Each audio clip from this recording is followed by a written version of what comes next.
नमस्कार, माली समाचार हिंदी में आपका स्वागत है। मैं दिनेश पाली।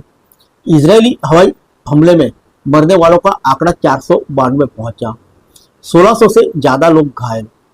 इजरायल सेना द्वारा लेबनान में किए गए हवाई हमले में मरने वालों का आंकड़ा 500 के करीब पहुंच गया है।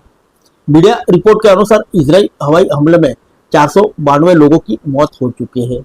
इनमें 35 बच्चे और 58 महिलाएं शामिल हैं, जबकि 1645 लोग घायल हुए हैं। लेबनान के स्वास्थ्य मंत्रालय ने बताया कि इजरायली हवाई हमले में बिन जबील, एतारोन, मचदल सेलेम, हुला, टूरा, कले ले, हारिस, नबी चित, तरैया, श्वेस्टार, हरताबा, लिब्बाया और सोमोर सहित दर्जनों शहर पर हुए हैं। आइए जानते हैं विस्तार से। लेबनान में संयुक्त राष्ट्र समन्वय ने कहा कि राजनयिक प्रयासों को सफल होने की गुंजाइश दी जानी चाहिए, क्योंकि दोनों पक्षों के नागरिकों की सुरक्षा और क्षेत्र की स्थिरता खतरे में है। रविवार को हिजबुल्लाह ने उत्तरी इजराइल में 100 से अधिक रॉकेट दागे थे। रॉकेट इजराइल के हाइफा शहर के पास गिरे थे। इस हमले में 4 लोग घायल हो गए थे। वहीं रॉकेट हमले के बाद हिजबुल्लाह के उपनेता नईम कासिम ने खुली लड़ाई का ऐलान किया।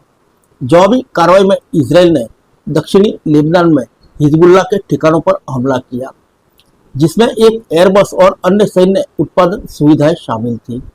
लेबनान के स्वास्थ्य मंत्रालय ने बताया कि दक्षिणी क्षेत्र में इजरायली हमले में 3 लोग मारे गए, जबकि हिजबुल्लाह ने पुष्टि की है कि उनके 2 लड़ाके मारे गए हैं। इजरायली सेना ने कहा कि हिजबुल्लाह ने 20 सितंबर को उत्तरी इजराइल पर एक बड़ा हमला किया। लेबनान से रात भर में 150 से अधिक रॉकेट, मिसाइल और ड्रोन दागे गए। इसके बाद भड़की इजरायली सेना ने पलटवार में हिजबुल्लाह के टॉप कमांडर इब्राहिम अकील को ढेर कर दिया। इब्राहिम अकील हिजबुल्लाह में दूसरे नंबर पर थे, जो सीधे चीफ हसन नसरल्लाह को रिपोर्ट करते थे। इजरायल ने हमास के साथ गाजा में युद्ध के बाद उत्तरी पूर्वी सीमा पर मोर्चा खोल दिया है। हिजबुल्लाह के हमले के चलते उत्तरी इजरायल के सीमावर्ती इलाकों से लोग अपने घरों को छोड़कर चले गए हैं। इजरायल के रक्षा मंत्री योव गैलेंट ने कहा कि उत्तरी सीमा के निवासियों की अपने घरों में सुरक्षित वापसी तक हिजबुल्लाह के खिलाफ कार्रवाई जारी रहेगी। उन्होंने कहा कि इजरायली जनता को संयम दिखाना होगा। उन्होंने लेबनान में हिजबुल्लाह के खिलाफ सेना के हमले के बारे में अमेरिकी रक्षा मंत्री लॉयड ऑस्टिन से बात की।